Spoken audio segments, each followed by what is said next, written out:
আসসালামু আলাইকুম, good evening. কেমন আছেন আপনারা? আজকে আমরা প্যানকেক বানাবো। এর জন্য লাগবে 1 কাপ ফ্লাওয়ার, 1.5 টেবিল তেল, 1 কাপ লিকুইড দুধ, একটি ডিম, 1/4 কাপ চিনি, চামচ বেকিং পাউডার আর সামান্য লবণ। আমাদেরকে একটি ডিম দিতে হবে, এরপর দিব চিনি,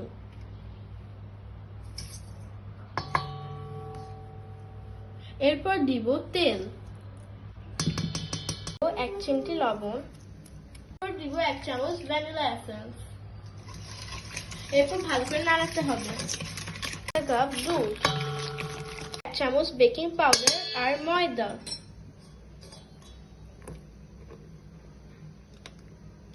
এরপর ভালো করে মিশাতে হবে।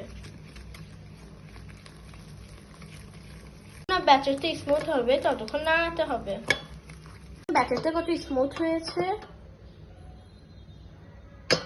তেল দিয়ে প্যানটি মুছে নিতে হবে। 2 টেবিলস্পুন ব্যাটার দিয়ে দিব প্যানে, উল্টিয়ে দিতে হবে। দেখেন কি সুন্দর প্যানকেক রেডি। চাইলে হার্শিসও দিতে পারেন,